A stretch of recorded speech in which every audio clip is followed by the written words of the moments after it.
has grown too proud to be so valiant. Such a nature, tickled with good success, disdains the shadow which he treads on at noon, but I do wonder his insolence can brook to be commanded under Cominius. Fame, at the which he aims, in whom already he's well graced, cannot be better held, no more attained than by place below the first. For what miscarries shall be the general's fault, though he perform at his utmost of a man, and giddy Senso will then cry out of Coriolanus, oh, if he had borne the business. Stiff, stand stout. No, Gaius Marcius, I'll lean upon one crutch and fight which other is stay behind this business. Charles Bouchard, director of Coriolanus and basically responsible for the Brussels Shakespeare Society. We stand here 1 month before we go to stage with Coriolanus, your latest play. How are you feeling? Feeling great. We have an excellent cast. We've done all the blocking over the last few weeks, and most of the actors will be off book in about a week's time. Do you feel that's likely? I feel it's very likely because I think people are very disciplined. There's a very, very good level of acting here in the Brussels Shakespeare Society. And though several people are new to acting, I think they'll do their homework well enough and we'll be ready. Do you feel that's always the way? I mean, you're an amateur dramatics company. Is that always a problem when you are sort of constantly getting new people in? Is it ever a problem for you, for people learning the lines? It's never been a problem, in fact. If people don't know their lines when the lights go up on the first night, it's usually because of nervousness or something like that. But it's very, very rare. Most times people have their stuff well in hand before opening night. This is one of Shakespeare's longest plays, as far as I understand. Is this very challenging for you? Yeah, well, after Hamlet, I think this is one of the longest plays in Shakespeare's canon. Too long, really, for modern audiences. It has almost 3,800 lines. So today, typically what we do is we cut the plays down. We have to reduce a lot of the speeches, even take scenes out, so that we have a manageable time for today's audiences, which is about an hour, an hour and a half, 2.5 hours.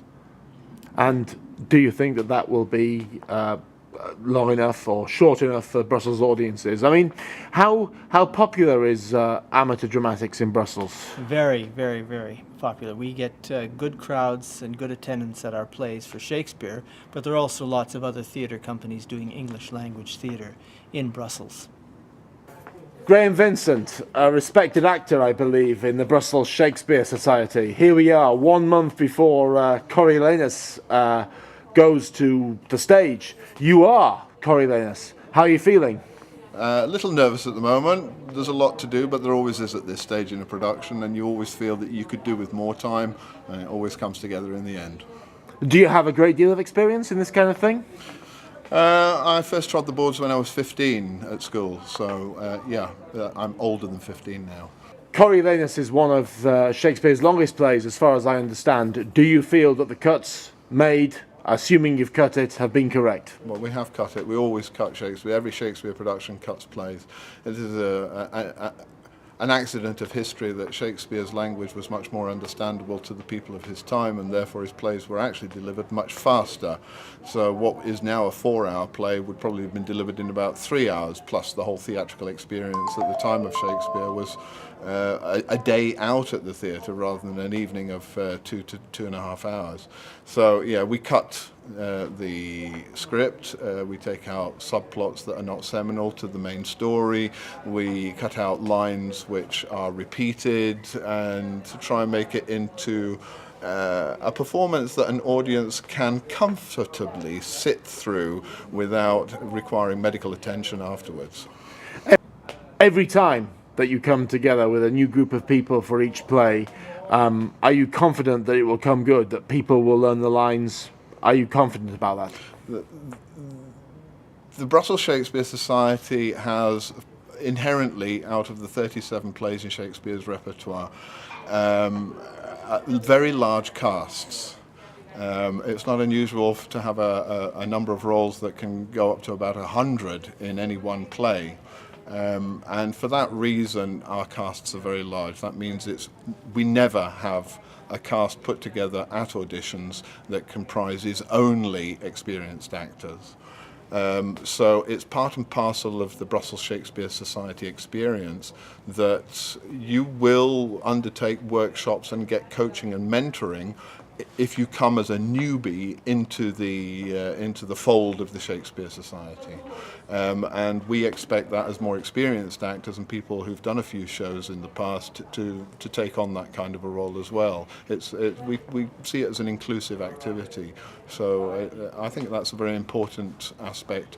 I don't think we're exclusive in that. It has to be said our sister companies here in Brussels also recognise that they have to welcome new talent and not block it out, and therefore give it a helping hand, shall we say, a leg up into the skills. As Gaius Marcius, Coriolanus, is this the biggest role of your, amateur career to date? I generally play supporting roles. I've had the lead last year. At this time, we put on Christopher Marlowe's Dr. Faustus, where for the first time I played a lead as Dr. Faustus in probably about 20 years. I always say I'm quite good as the first officer, but I don't tend to like to captain the ship very often. It's a great honour to have been asked to take on this role. I just hope that I can acquit myself and do the director's confidence justice.